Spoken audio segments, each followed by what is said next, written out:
that you are a coward. You're not able to face, you're not able to come out, you're not come out of your fear complex.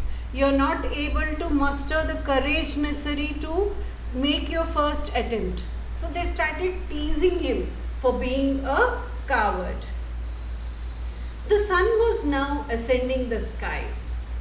So it was daytime now, and the sun was going on to the head, blazing on his ledge that faced the south. He felt the heat because he had not eaten since the previous nightfall. See, as the parents threatened him, they did not provide any food to him. So he hasn't had any food since last night. He was hungry.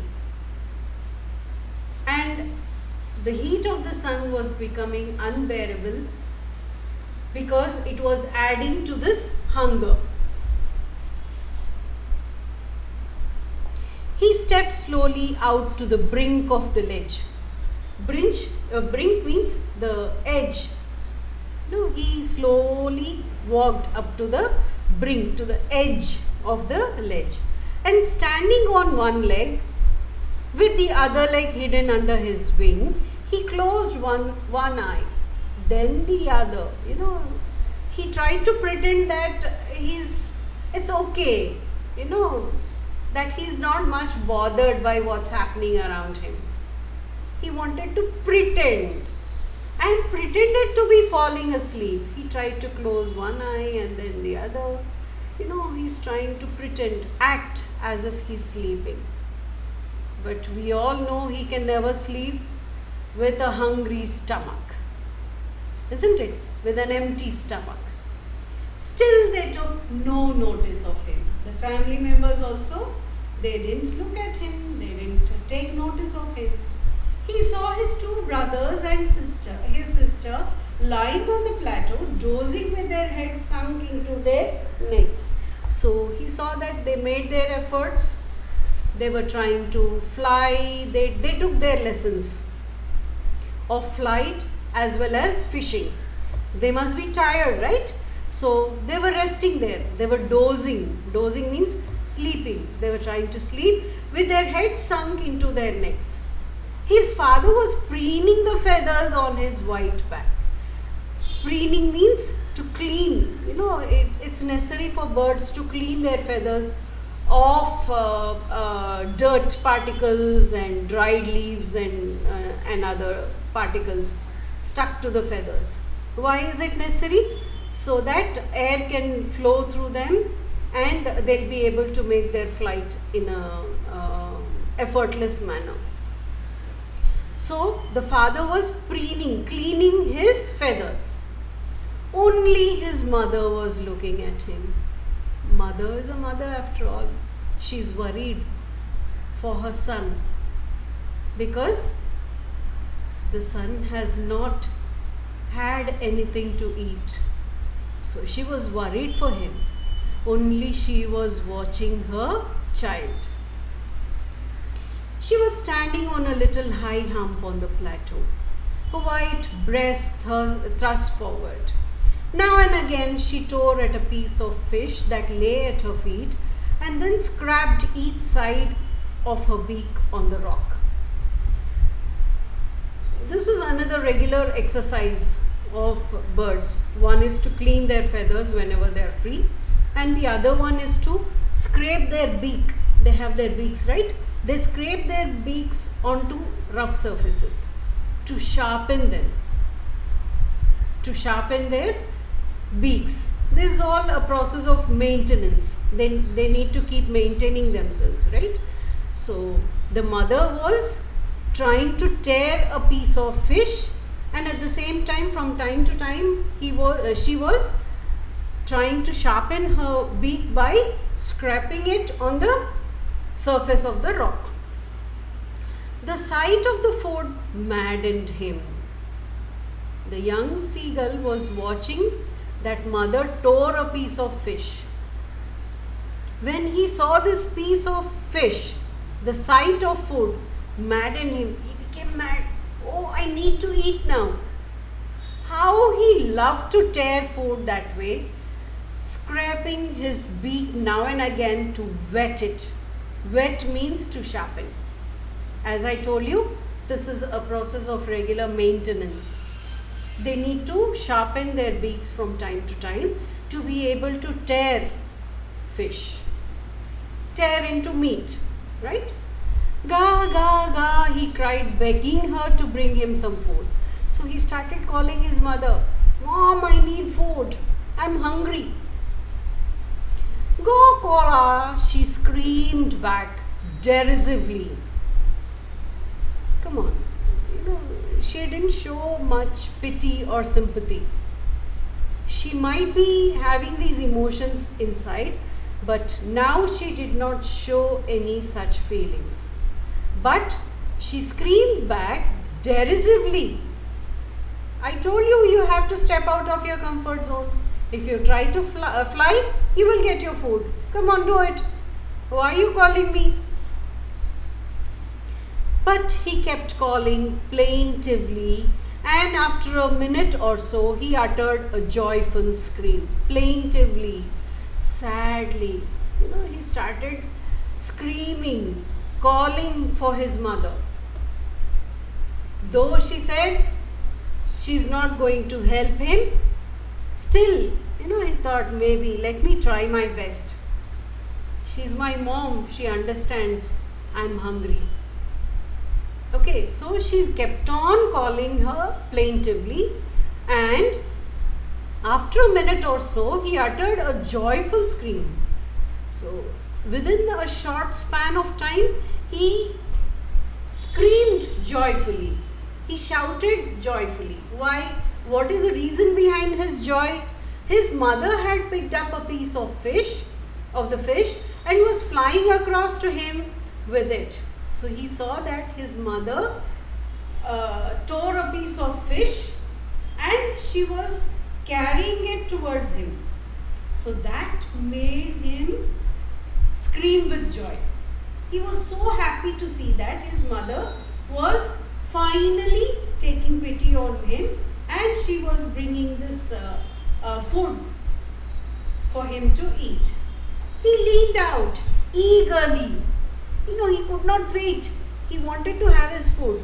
Eagerly, he leaned out, tapping the rock with his feet. He was going on tapping, trying to get nearer to her.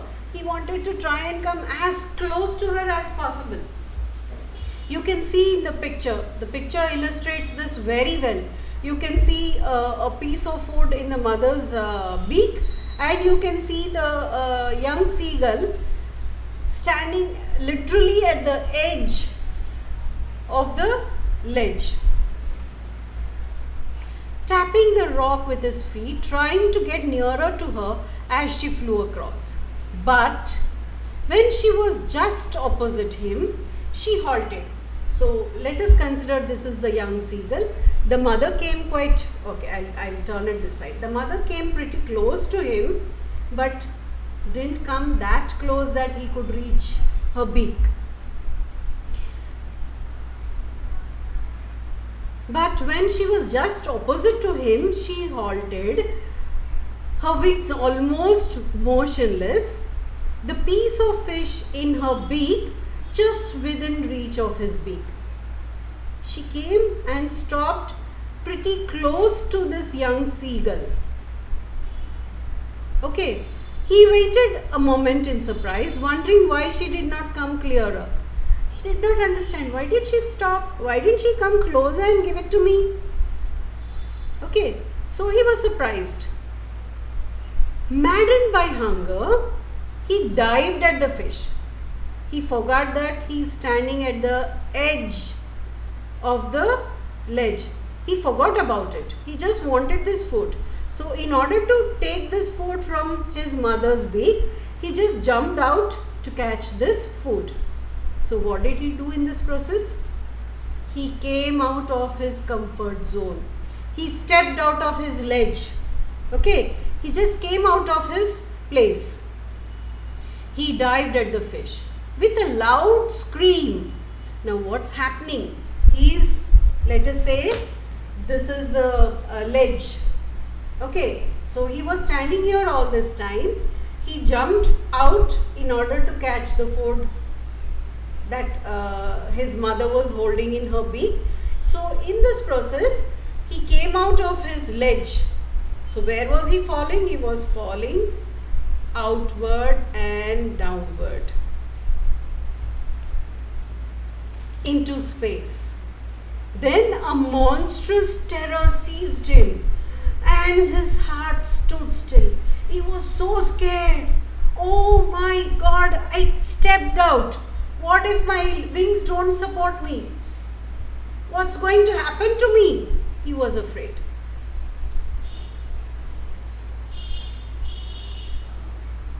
His heart stood still.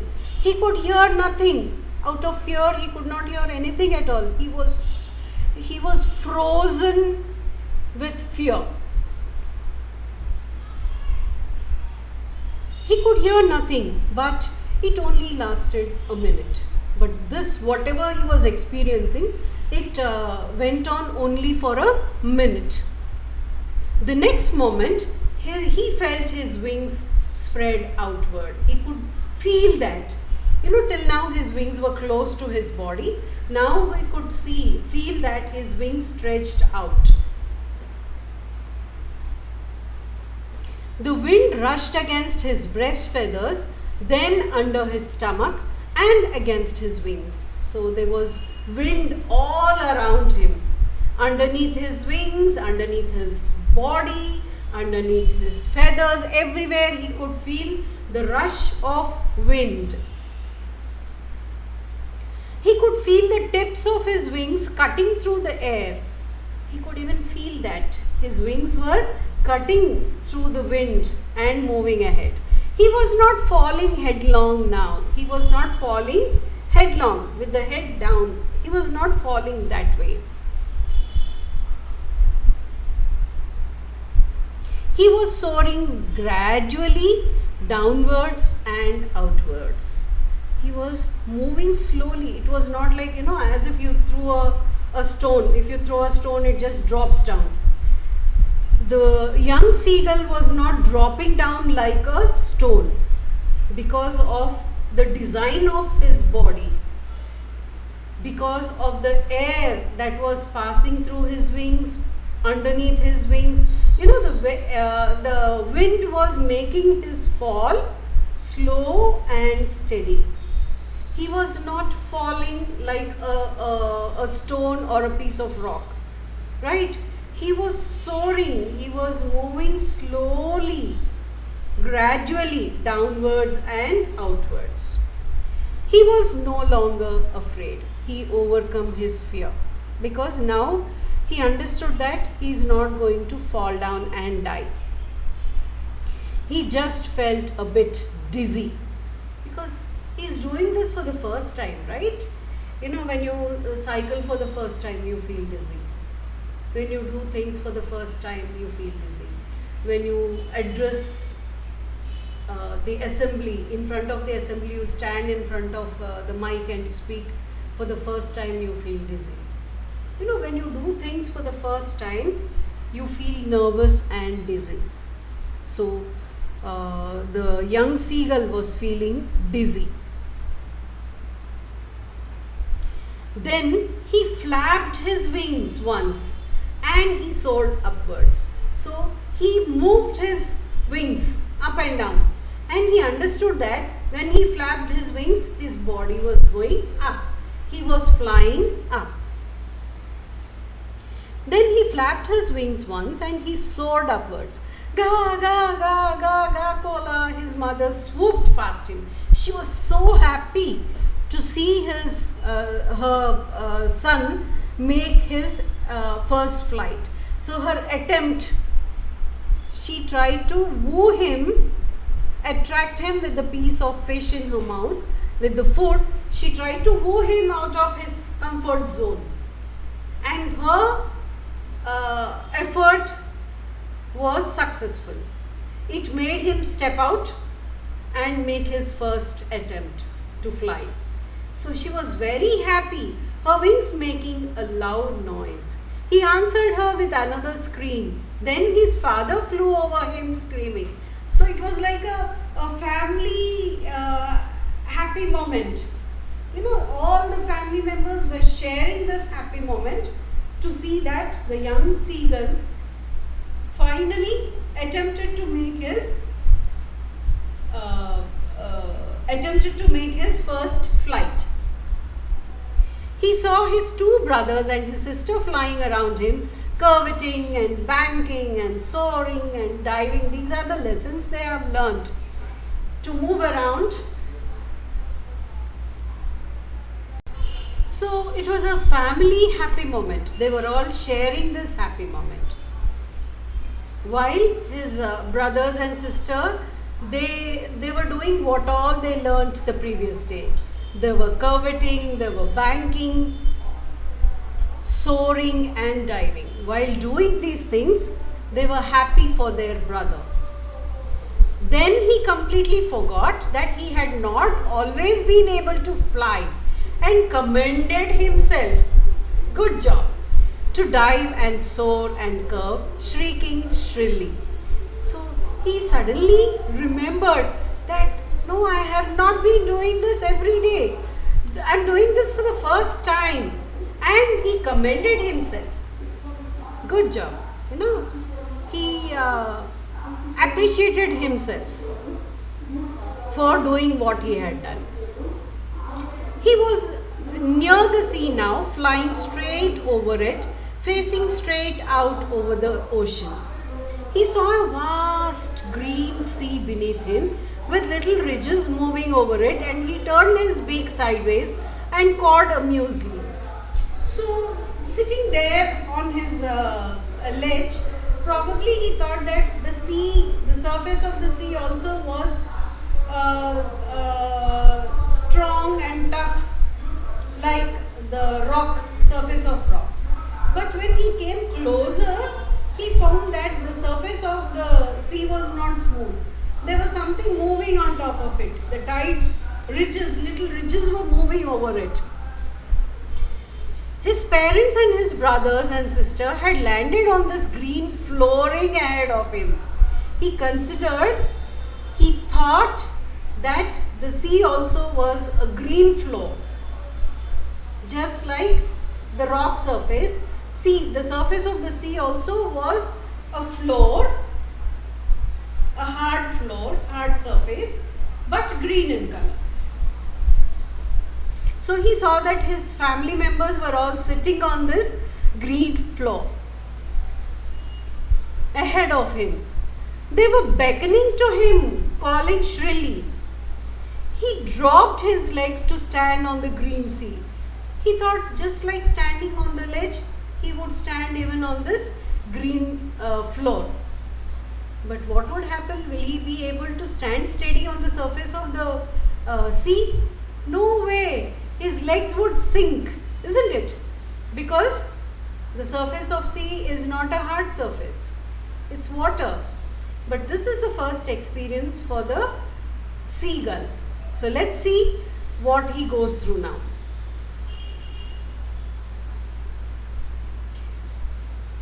His legs sank into it. His legs started sinking into the sea. He screamed with fright and attempted to rise again, flapping his wings. He was afraid because his legs were going in, and he decided to flap his wings because he understood that if I flap my wings, I am going to go up. My body is going to rise up. So he started to flap his wings, but he was tired and weak with hunger. But he couldn't do so. He couldn't flap his wings because he was too tired. This was a big experience for him, right? A big expedition. He stepped out, a big adventure for him. He dropped down miles distance. From miles up there, he dropped down to the surface of the sea. And he overcame a lot of emotions. He experienced a lot of emotions in this process. He was totally tired and weak with hunger. He did not eat anything for the past 24 hours. and he could not rise, exhausted by the strange exercise. His feet sank into the green sea, and then his belly touched it, and he sank no farther. His legs went into the water, into the sea, but once his belly touched the surface of the water, he didn't sink any further. Guess why? Because a bird's body is very light because of hollow bones. They allow air to pass through them, right? Because of that, his body started floating on the surface. It didn't sink any further, right? Because once his body touched the surface of the sea, he did not sink any further. He was floating on it, and around him his family was screaming, praising him, and their beaks were offering him scraps of dogfish. They all knew that this was a big adventure for him, a big exhaustive exercise for him to make his first flight. He made his first flight without his knowledge. Without his knowledge, he stepped out of the ledge. He fell down. His wings extended. He started flapping his wings, and finally he fell to the surface of the sea. And then he understood that he won't sink any further once his body touches the surface.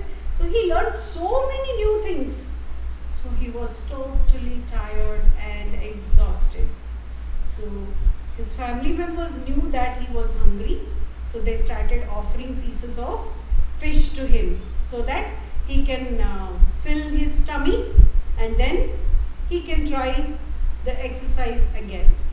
He had made his first flight. Isn't that beautiful? All of us experience this from time to time in our day-to-day life. We have our fears. We have our doubts. Just like the seagull. Seagull feared that his wings will not support him. He doubted his own talent and skill. It is an inborn skill, isn't it, for a bird to fly? Inbuilt talent. But then he had his own doubts. And what was the way to overcome this fear and doubt? To face it. He had to face it. And one more thing you understand from this story is that all these fears and doubts are only in your mind. Only in your mind. It's only there inside. This big elephant. You imagine it is only in your mind. It is not there in front of you. Got it? You need to come out of that. You need to understand that this fear, whatever fears you have, they are only in your mind. You tell yourself, it's only in my mind, it is not there. You fear for your teacher, it's only in your mind. Once you get to know your teacher well, the fear is gone. You fear the unknown. Until and unless you get to know the unknown, you fear it, doubt it. But once you get to know it, you will know how simple and how fearless you become towards it.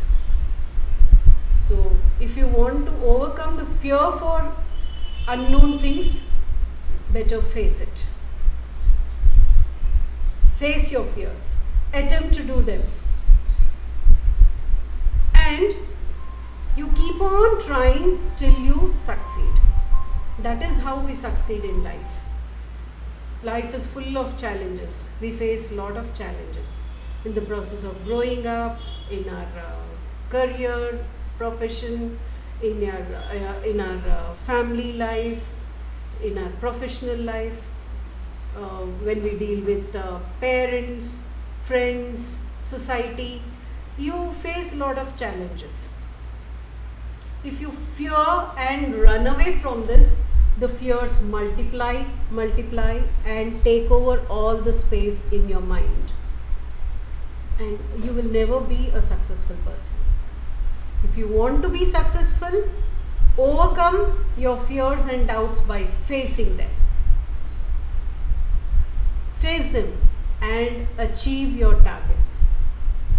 Reach your destination happily, coolly, comfortably. Good luck to all.